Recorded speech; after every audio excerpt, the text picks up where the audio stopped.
Eu não sou profeta, nem discípulo de profeta. Eu sou Ezequiel Gomes, você está no canal Vem Senhor Jesus e hoje eu decidi trazer para vocês um sermão expositivo de um capítulo da Bíblia que eu considero extraordinário, de um livro relativamente negligenciado pelos cristãos, que é o livro do profeta Amós, tudo bem? Na mensagem de hoje nós vamos expor o capítulo 7. Então, se você quiser já ir abrindo a sua Bíblia, caso você queira e possa, para acompanhar a leitura, para se concentrar na mensagem, eu recomendo que você faça isso, tudo bem? Enquanto você abre aí a sua Bíblia, fica aí o recadinho para quem quiser apoiar o trabalho do Ezequiel aqui no canal Vem Senhor Jesus através do Pix, com uma oferta do valor que você quiser e puder. Fica sempre aí o Pix nas descrições dos meus vídeos, tá? E é o meu e-mail, ezeksalte@hotmail.com, beleza? Agradeço a todo mundo que ajuda e vamos lá então para a exposição da palavra de Deus. Então estou aqui com a minha Bíblia aberta, nós vamos orar invocando o nome do Senhor, depois eu vou proceder com a leitura dos 17 versos desse capítulo, e aí a gente faz a exposição do texto, tudo bem? Então, vamos orar. Senhor Deus, Papai do céu, muito obrigado porque o Senhor é grande e ainda assim dá atenção a pessoas pequenas como nós. Te agradecemos demais pela tua presença na nossa vida, mas também é verdade que temos muito que nos envergonhar dos nossos pecados. Por isso, clamamos que o Senhor nos perdoe e nos transforme hoje e a cada dia da nossa vida, Pai, para que a gente possa estar em comunhão contigo. Assim, Pai, que ao ouvirmos a Tua palavra nesse momento, possamos não somente entender a lição espiritual, mas praticar da melhor forma na nossa vida. Dá-nos entendimento, dá-nos graça, dá-nos paz, dá-nos os milagres que Tu queres realizar na nossa vida, para a nossa felicidade, acima de tudo, para a nossa salvação. Tudo oramos no nome de Jesus Cristo. Amém. Bom, meus amados, Amós capítulo 7, a partir do verso 1, a palavra de Deus diz assim: Isso me fez ver o Senhor Deus. Eis que ele formava gafanhotos ao surgir o rebento da erva serôdia. E era a erva serôdia depois de findas as ceifas do rei. Tendo eles comido de toda a erva da terra, disse eu: Senhor Deus, perdoa, rogo-te. Como subsistirá Jacó, pois ele é pequeno? Então o Senhor se arrependeu disso. Não acontecerá, disse o Senhor. Isso me mostrou o Senhor. Eis que o Senhor Deus chamou o fogo para exercer a sua justiça. Este consumiu o grande abismo e devorava a herança do Senhor. Então disse eu: Senhor Deus, cessa agora. Como subsistirá Jacó, pois ele é pequeno? E o Senhor se arrependeu disso. Também não acontecerá, disse o Senhor Deus. Mostrou-me também isto. Eis que o Senhor estava sobre um muro levantado a prumo, e tinha um prumo nas mãos. O Senhor me disse: Que vês tu, Amós? Respondi: Um prumo. Então me disse o Senhor: Eis que eu porei o prumo no meio do meu povo de Israel, e jamais passarei por ele. Mas os altos de Isaque serão assolados, e destruídos os santuários de Israel. E levantar-me-ei com espada contra a casa de Jeroboão. Aí o texto continua dizendo assim: Então Amazias, sacerdote de Betel, mandou dizer a Jeroboão, rei de Israel: Amós tem conspirado contra ti, no meio da casa de Israel. A terra não pode sofrer todas as suas palavras. Porque assim diz Amós: Jeroboão morrerá à espada, Israel será levado para fora da sua terra em cativeiro. Então Amazias disse a Amós: Vai-te, ó vidente, foge para a terra de Judá, e ali come o teu pão, e ali profetiza. Mas em Betel, daqui por diante, já não profetizarás. porque é o santuário do rei e o templo do reino. Respondeu Amós e disse a Amazias: eu não sou profeta, nem discípulo de profeta, mas boieiro e colhedor de sicômoros. Mas o Senhor me tirou de após o gado e me disse: vai, profetiza ao meu povo de Israel. Ora, pois, ouve a palavra do Senhor. Tu dizes: não falarás contra a casa de Isaque. Portanto, assim diz o Senhor: tua mulher se prostituirá na cidade, teus filhos cairão à espada, e a tua terra será repartida a cordel, e tu morrerás na terra imunda, e Israel certamente será levado cativo para fora da sua terra. Não é o meu propósito aqui fazer uma digressão ampla sobre Amós como pessoa, sobre o contexto histórico no qual ele viveu. Mas fica muito claro aqui pelo contexto que o momento em que Amós profetizou era um momento de tensões políticas e, de alguma forma, de uma expectativa sobre qual seria o futuro de Israel. E esse tipo de cenário acaba se repetindo na experiência das pessoas nas diversas nações ao longo do tempo, que tem que ver com tensões políticas que lidam com a luta pelo poder dentro das sociedades e pelos rumos da sociedade, e uma certa ansiedade quanto ao futuro. E, além disso, existe aqui também uma ideia de que as pessoas querem ter esperança no seu futuro, sem considerar ou a hipótese ou o fato de que se elas fizerem o que é mal, elas vão colher o que é mal. E a maioria das pessoas e da sociedade quer poder fazer o mal e ainda assim esperar coisas boas da vida. Mesmo que a própria pessoa faça o mal, escolha o mal, nutra o mal e espalhe o mal, pelo menos em um nível micro, vamos dizer assim, dentro da sua esfera de influência.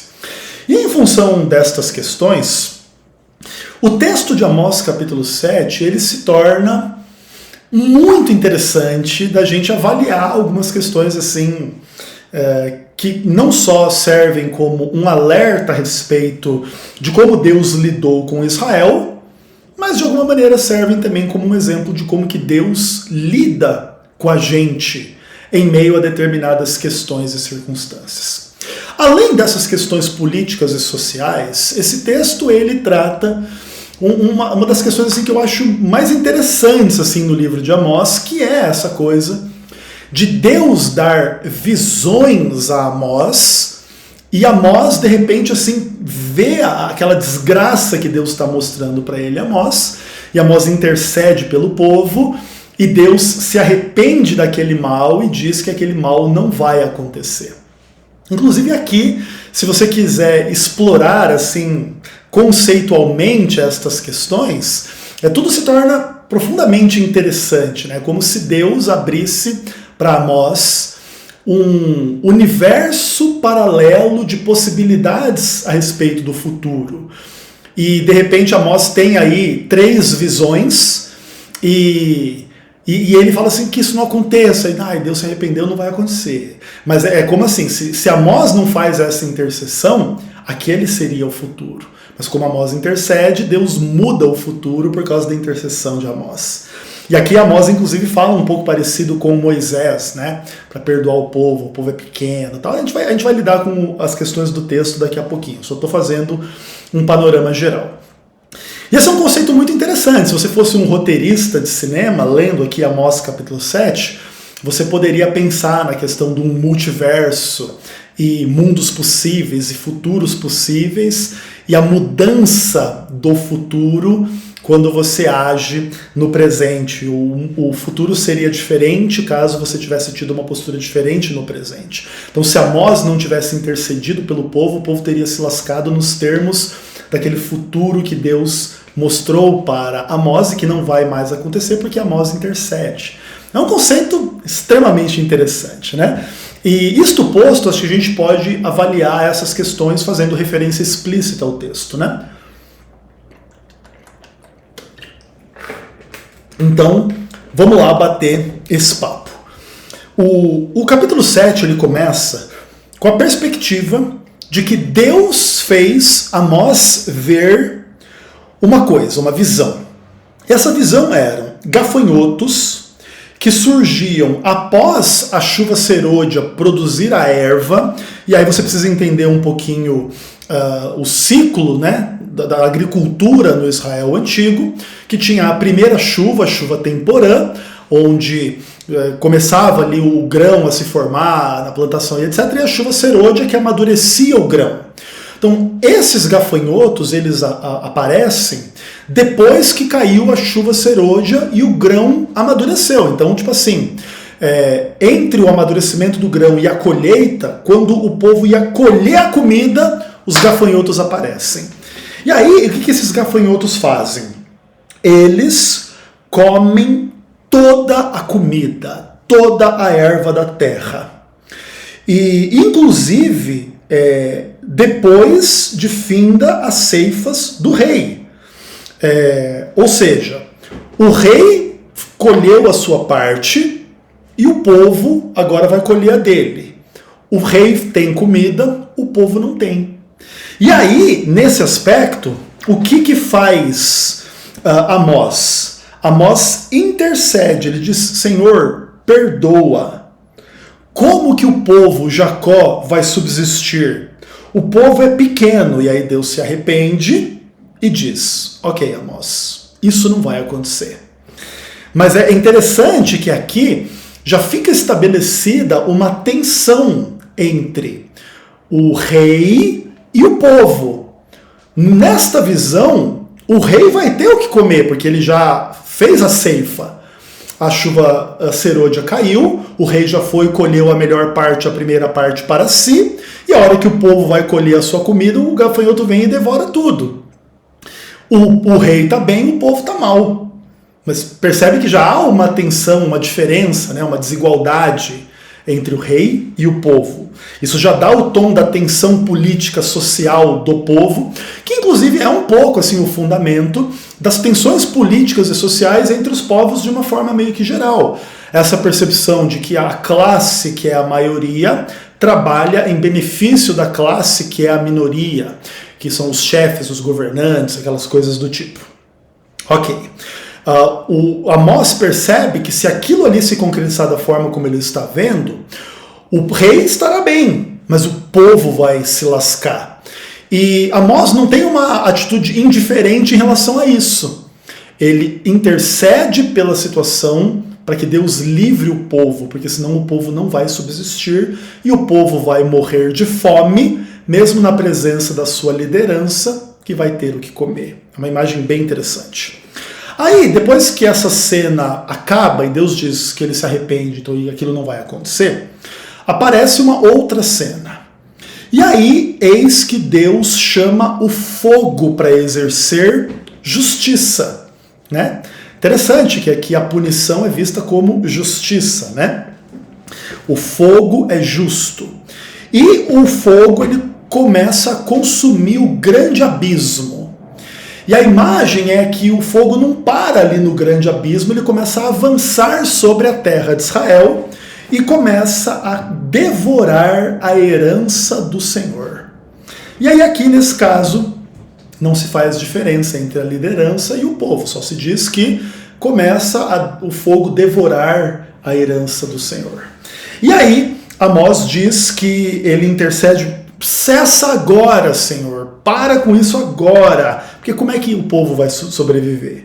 O povo é pequeno, e aí o Senhor se arrepende disso e diz que isso não vai acontecer.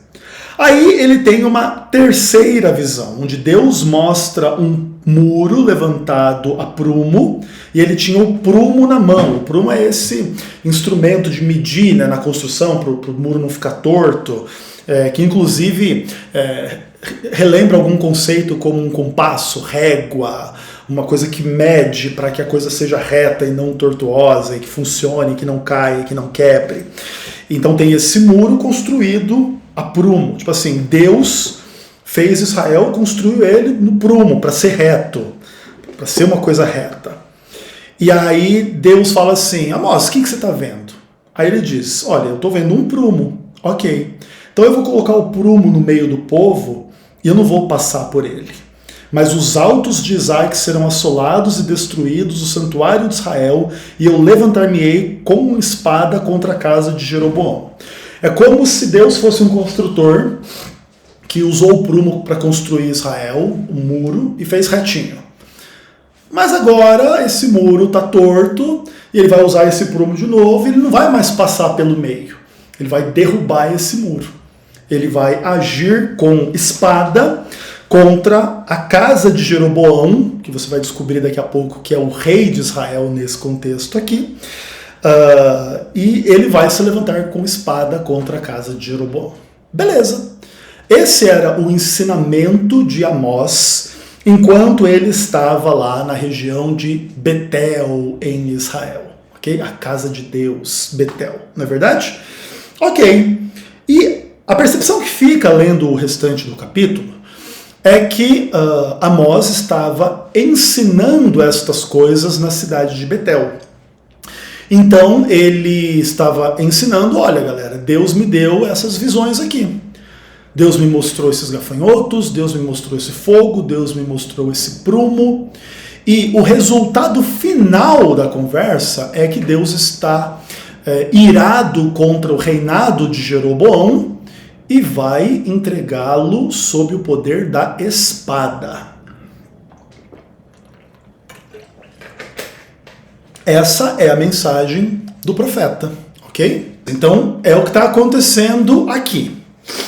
Amós está pregando essas coisas publicamente, livremente, anunciando um juízo em função de revelações divinas. Só que essas questões, elas são acima de tudo religiosas, espirituais, Deus é que está mandando o profeta falar, etc, etc. Mas o foco da mensagem é político.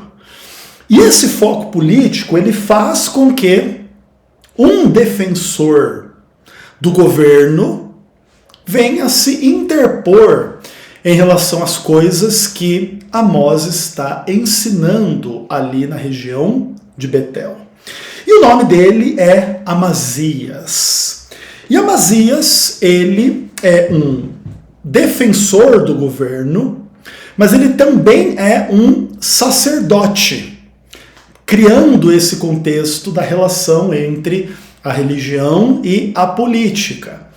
E é um paralelo interessante, assim, porque Amós dando uma mensagem política, ou espiritual com implicações políticas, também é uma relação da religião com a política. É o sacerdote amando de Deus, mandando um juízo sobre o político Jeroboão e o povo de Israel ali comandado por Jeroboão, e o sacerdote que apoia Jeroboão no governo, vindo aqui defender.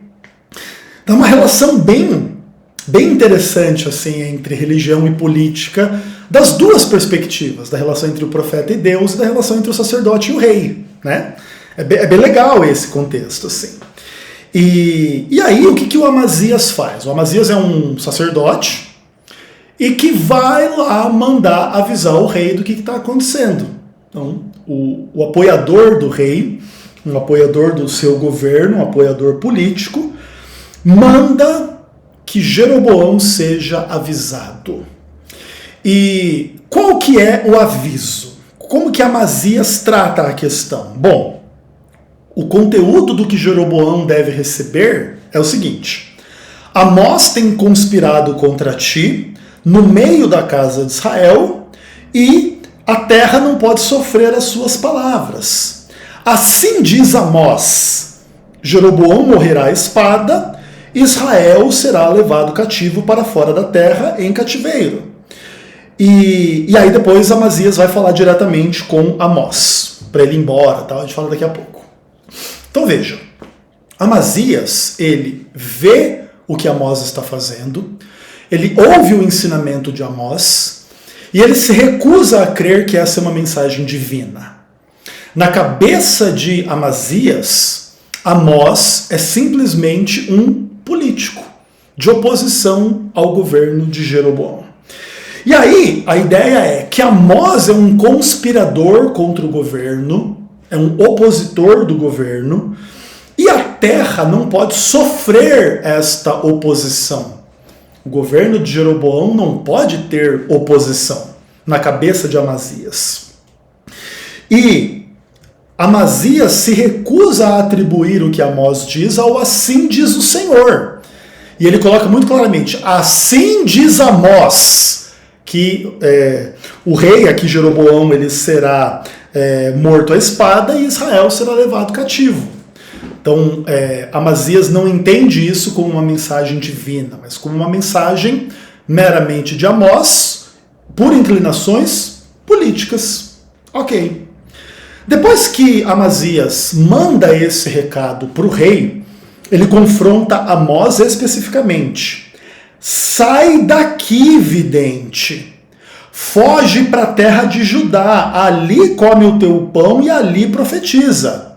Mas em Betel, daqui por diante, já não profetizarás, porque é o santuário do rei e o templo do reino. Interessante que, nesse caso aqui, Amazias não atribui ali o reino e o templo a Deus, mas ao rei e ao reino. É como se o sacerdote, nesse caso, tivesse divinizado o governante, o político, e atribuído a ele o templo e a terra. Ali é a terra do rei, o templo do reino. E não há espaço para uma pessoa como Amós nesta situação. E, inclusive, o Amazias pensa que Amós está meramente descontente com o que está acontecendo ali naquela localidade geográfica, e Amazias então vê a sua parte do reino Israel como contrapondo a Judá, e diz assim, o profeta, o vidente, sai daqui, não come pão aqui, não vai comer lá, vai se sobreviver lá, se sustentar lá na terra de Judá, e lá você profetiza, ou seja, ele supunha que Amós era simplesmente uma pessoa politicamente descontente com as coisas, que estava ali naquele reino de Israel vendo as coisas ruins e profetizando politicamente, e se ele simplesmente fosse para uma outra localidade geográfica, ele iria ver coisas erradas e ruins lá também, e iria profetizar contra aquelas pessoas lá, e aqueles governantes lá também, né? Como se Amós fosse meramente um agitador político e não um profeta de Deus. Isso é uma questão extremamente interessante, assim, se você for parar para pensar. E aí, como que o Amós responde? Ele diz assim, né? Porque o Amazias chama ele de vidente, né? O vidente, vai lá para ajudar, vai profetizar lá, que lá tem uns probleminha político também, tá? Aí o Amós responde: eu não sou profeta, nem discípulo de profeta, mas boiadeiro e colhedor de sicômoros. Aqui, Amós, daqui a pouco ele vai dizer que Deus mandou ele profetizar. Então, quando ele nega ser profeta, ele está querendo dizer assim, eu não era profeta. Eu não era um cara que estava na escola dos profetas. Essa não é a minha linhagem, essa não é a minha história. Sabe o que eu fazia? Eu cuidava de meia dúzia de cabeça de gado, onde eu morava, e eu era tipo assim, colhedor de cana. Eu era o cara mais pobre que tem. Eu era o cara que tinha literalmente meia dúzia de cabeças de gado e colhia caldo de cana. Cana, tipo como que fala, né? Um boia fria. Um negócio desse tipo, assim, era a pessoa mais simples, o rolê mais simples que tinha lá. Querendo demonstrar assim que ele não tinha por detrás de si nenhuma estrutura de relações sociais, de profetas e não sei o que, para ele ir ali fazer um trabalho político. Ele era um cara da roça, do mais pobre que tinha na região, E ele diz assim, mas o Senhor me tirou de trás do gado, de após o gado, e me disse, vai e profetiza contra o meu povo de Israel, ou ao meu povo de Israel. E agora você vai ouvir a palavra do Senhor, Senhor Amazias.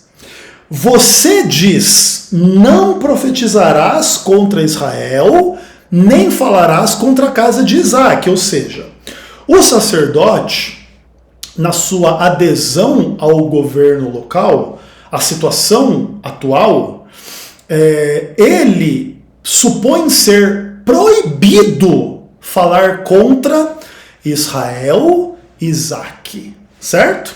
Que é a mesma entidade, né? Uma forma de colocar assim, esse povo de Israel, esses filhos de Isaque, filhos de Abraão e etc. e tal. Você não vai profetizar contra Israel, você não vai falar contra Isaque. E aí, Amós diz assim, mas quem está falando isso aqui não sou eu. Portanto, assim diz o Senhor, a sua mulher, Amazias, ela vai se prostituir na cidade de Deus, em Betel. Os seus filhos e filhas vão ser mortos à espada. A tua terra será repartida a cordel. E você vai morrer na terra imunda, e Israel certamente será levado cativo para fora da sua terra. Quando você lê o livro do profeta Amós de forma mais ampla, obviamente você vai perceber que havia um grave problema social, político e espiritual na relação das pessoas em Israel umas com as outras e para com Deus. E havia uma infidelidade do povo que era muito, de alguma forma assim, exacerbada e sublinhada pelas dificuldades das relações sociais entre as pessoas. Especialmente a essas questões de desigualdade social entre os ricos e poderosos e os mais pobres. E Deus vê essa situação como uma infidelidade no nível horizontal dos ricos para com os pobres, dos governantes para com os governados, mas também do povo de uma forma meio que geral para com Deus. E Deus, inclusive, não fica meramente ao lado dos pobres contra os ricos, ele fica contra todo mundo, porque todo mundo peca nesse contexto, né? Em função das desigualdades, em função das discordâncias, em função das tensões políticas, as pessoas estão afastadas umas das outras e se afastam de Deus. E a pessoa que é o sacerdote Amazias, que tenta simplesmente manter as coisas como estão, ou melhor estilo, tipo, deixa como está para ver como é que fica, porque ele está numa posição privilegiada como um sacerdote que está apoiando o governo de Jeroboão, ou seja, ele está no poder naquele momento, ele não se importa com o fato de que, mesmo ele e a turma dele estando no poder, ninguém está se preocupando com o cara que está ali com meia dúzia de cabeça de gado e sendo boia fria do rolê, entende? E em função desta distância social entre as pessoas, dessa desconsideração em relação aos sofrimentos e aos problemas uns dos outros, Deus percebe nisso não só uma dificuldade no nível horizontal, mas uma dificuldade no nível vertical, ou seja, na relação com Deus. E aí Deus se manifesta como um opositor político de Jeroboão, mas de Israel de uma forma meio que geral. E claro, Jeroboão como um líder que tem maior responsabilidade, ele vai sofrer um juízo maior, ele vai ser morto. O povo vai ser mandado para o cativeiro. Justamente por causa dessa tensão social que existe nesse contexto histórico no qual Amós existe. Essa mensagem, ela revela muita coisa profundamente interessante. Primeiro, é essa coisa assim da relação entre a religião e a política.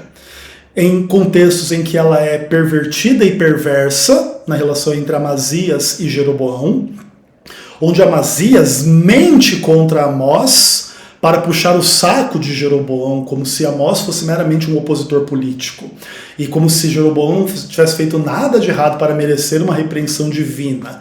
E não era Deus por detrás de Amós, mas era meramente Amós falando bobagem, né? Então é uma relação promíscua entre a religião e a política. E a gente viu isso muito claramente no Brasil, especialmente no governo passado, né? Na relação entre o bolsonarismo e as religiões cristãs de uma forma meio que geral. Claro, a adesão ao bolsonarismo não vamos dizer assim, unânime no mundo cristão. Existem muitos cristãos que apoiaram o Lula ou que não apoiaram ninguém, tudo bem? Mas o fato é que o fenômeno Bolsonaro é muito parecido com o que está descrito aqui na relação entre Amazias e Jeroboão. É como se os profetas de Bolsonaro, os sacerdotes de Bolsonaro, não pode criticá-lo porque ele é contra o PT, sabe? Coisas assim do tipo. E ao passo em que é, obviamente, um vagabundo, corrupto e quadrilheiro. O que é uma coisa meio que óbvia, né, pessoal? E aqui não vai nenhuma defesa do Lula por se destacar estas características do Bolsonaro, né? Mas como o Bolsonaro é um inimigo que se infiltrou mais extensamente no universo cristão, por isso é natural que a gente combata mais ele do que o Lula, que é um inimigo mais declarado, né? Ainda que também muitos cristãos se iludam com o Lula e, infelizmente, também têm coragem de apoiar uma pessoa absolutamente corrupta, além de incompetente, etc., no poder.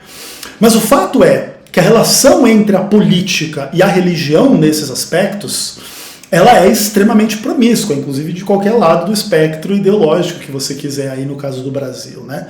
Tanto do lado da esquerda quanto do lado da direita. E no meio dessa situação, a tensão política, ela revela as tensões sociais. O fato de que as pessoas discordam a respeito de como que as coisas deveriam funcionar, para que direção a sociedade deveria caminhar. E em função destas discordâncias, as pessoas desprezam umas às outras, humilham umas às outras, maltratam umas às outras, celebram a desgraça umas das outras, porque estão em campos políticos diferentes. E quanto mais essa tensão política e social ela contamina as relações, mais as pessoas se afastam de Deus. E aí qual é a resposta divina? Os políticos serão repreendidos. Deus vai levantar pessoas para repreender. E as pessoas que apoiam essas estruturas também não são inocentes e vão para o cativeiro. Enquanto os próprios líderes serão condenados com uma pena mais pesada, em função da sua maior responsabilidade. Naturalmente, enquanto a gente vê essa história de Israel como uma história antiga, que, vamos dizer assim, já foi levada às últimas consequências há alguns séculos atrás, provavelmente aí há 700 anos antes de Cristo, então a gente percebe essa história como já uma história concluída. Jeroboão foi infiel a Deus, Israel foi infiel a Deus, Jeroboão já foi morto, Israel já foi para o cativeiro, inclusive já voltou, já deu todo um rolê aí enorme nesse contexto como um todo. A gente tem um pouco mais de dificuldade de perceber como que Deus está fazendo ou vai fazer isso na nossa geração, enquanto Jeroboões do tipo Bolsonaro ou Lula ainda estão no poder e os sacerdotes ainda estão tentando blindá-los diante da população, e enquanto a população está fermentada na relação uns para com os outros e para com Deus. Mas o fato é que o juízo divino, a reprovação divina em relação a estas coisas, funciona da mesma forma no Israel antigo, como no Brasil contemporâneo, como em qualquer lugar, em qualquer momento. Qualquer lugar e qualquer momento que estiver vivendo uma relação horizontal entre as pessoas e vertical das pessoas com Deus, nos termos em que Amós está aqui descrevendo, está fadada à condenação e ao sofrimento. É claro, isso não precisa ser necessariamente uma condenação definitiva. O próprio cativeiro não é uma condenação definitiva. O povo vai sofrer o cativeiro para fora da terra de Israel, e depois de aprender a lição vai retornar à terra de Israel. Inclusive demonstrando nesse aspecto que o povo é menos culpado do que os seus líderes. Então não vai haver uma condenação absoluta das pessoas porque foram enganadas por líderes políticos inescrupulosos, ok? Mas os líderes políticos inescrupulosos serão destruídos, né? Claro, a gente não vê isso ainda na contemporaneidade, porque os nossos líderes estão vivos aí. Mas daqui a 50 anos, daqui a 100 anos, não mais assim será. E a história dos nossos políticos e do nosso povo vai ser bem parecida com essa aqui do povo de Israel. Uma sociedade dividida, uma sociedade horizontalmente machucada nas relações políticas e sociais, e que por causa disso acaba também tendo uma relação menor do que deveria ter com Deus.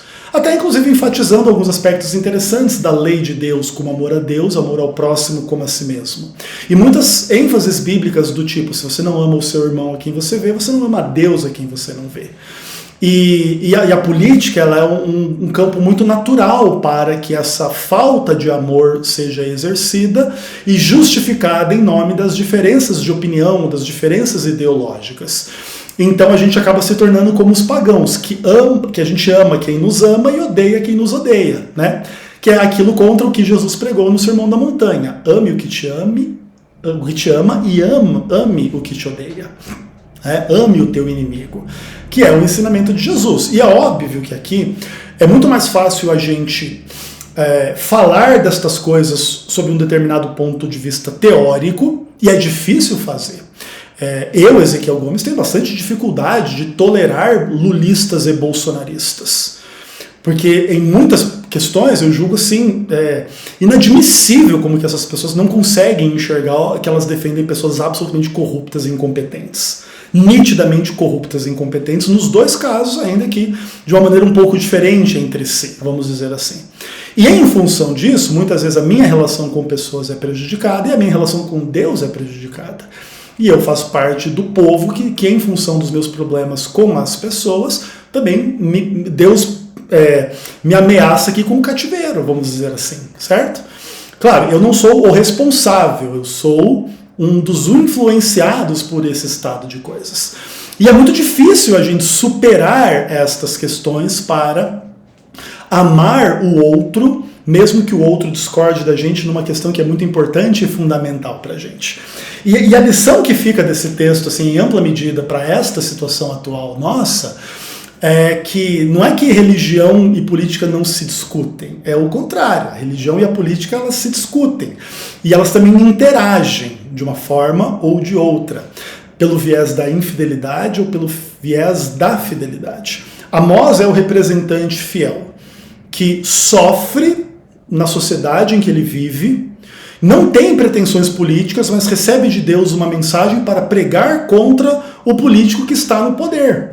Ele é mal interpretado, mas ele deixa claro que essa não é uma vocação humana que surge de uma relação política dele para com outros profetas, mas é um chamado divino, para que o povo ouça o que Deus pensa a respeito destas questões. E Deus pensa que se a sociedade está dividida, se a sociedade está desigual, se a sociedade está indiferente uns para com os outros em função destas questões, a sociedade se afasta de Deus e atrai os juízos divinos, ok?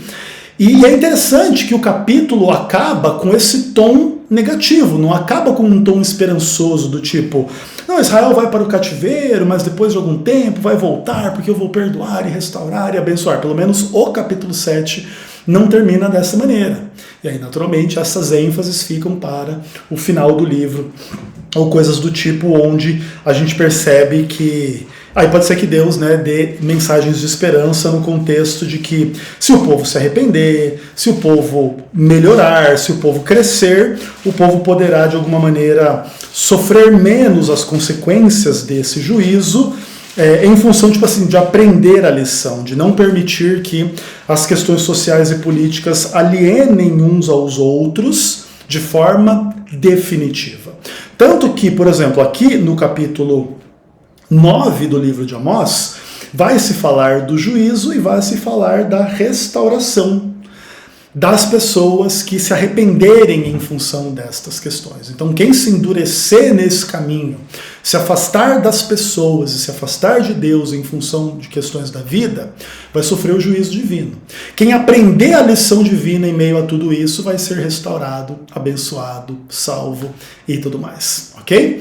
Então é isso, galera. Espero que vocês tenham ficado felizes aí com a meditação desta mensagem e até o próximo vídeo, se Deus quiser. Um abraço.